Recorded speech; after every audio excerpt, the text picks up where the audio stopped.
So dahil marami pa tayong pinkies na natitira, bigyan na din natin si Veldora. Talagang gustong gusto niya rin to eh. Lalo na to si Yoshi, Diyos ko po. Linisin na din natin yung enclosure ng hognose natin kasi kakakain lang bumomba agad eh oh. Yak! So unahin na natin linisin yung enclosure ng hognose natin. Ang bilis pala bumomba na ito. Kakakain lang na ito kahapon ah.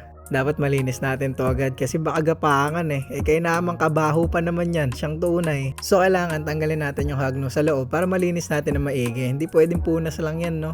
Kaso ang problema, napaka-grumpy talaga. Amba ng amba eh, magugulat ka talaga eh. Mukhang bagay to iregalo sa tropa mong magugulatin ha. Sakto magpapasko pa naman. Kaya umorder ka na kay White Dragon. Pag naka-follow ka pa sa page niya, baka may discount o promo ka pa, di ba? Limited stocks na lang yan kaya grab yours now.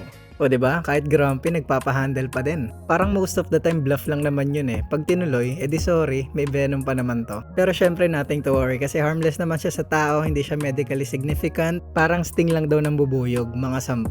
De joke lang. Delikado lang kapag may allergy ka sa specific venom nila syempre.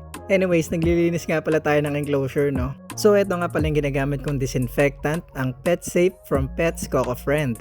Talaga naman tanggal ang amoy ng etcha sa enclosure mo. Hindi ka na mapapagalitan ng mama mo. At 100% safe for all pets pa, di ba? Andyan ang link sa comment section at description. Mag-checkout na kayo, okay? Napakabisa gamitin niya, no? Spray mo lang, kalug-kalugin mo ng konti, tapos tapon mo yung excess, then punasan mo na. So, ganun lang. Tapos na tayo maglinis ng enclosure ng hognose natin. Lagyan na ulit natin ng tissue.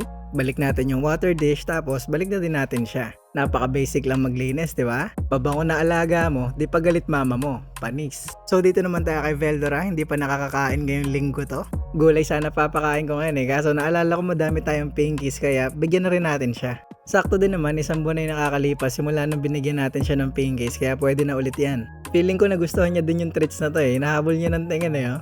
Birahan mo na Veldora, kakatitig ng kakatitig, palitan ko gulay yan. Ayan. Mukhang magagawa natin to monthly kay Veldora kasi may hognose na rin tayo eh. Bibili at bibili na rin talaga tayo ng pinkies kahit anong gawin eh no. So hindi pa rin pala tapos mag-shed si Veldora no. Ulo, paa, tsaka buntot pa. Pero yung katawan tapos niya na. Konting soak pa kailangan na ito pag umaraw. Next naman natin si Yoshi. Dami natutuwa dito kay Yoshi kasi sobrang active daw sa feeding eh oh. Kita niya yan, nagtatanggal pala ako ng pinto niya para ma-video ako siya ng maayos ha. Talagang lumalapit na siya. Kulang na lang talunin niya na ako eh sa sobrang gigil eh. So pakita na din natin kay Yoshi yung pinky niya. Aba talaga naman, gigil na gigil ka talaga palagi ha. Gelo na mo, kaya mo yan. Feeling ko nagre-ready na din talaga to si Yoshi para sa breeding next year eh. Subukan din natin para magka-XP din tayo mag-breed ng mga leopard gecko. Aba, napatingin pa nga oh. Kaya mo na yan, 2 years old ka na eh. Anyways, yan na lang din muna for today mga Lodi. Bye-bye.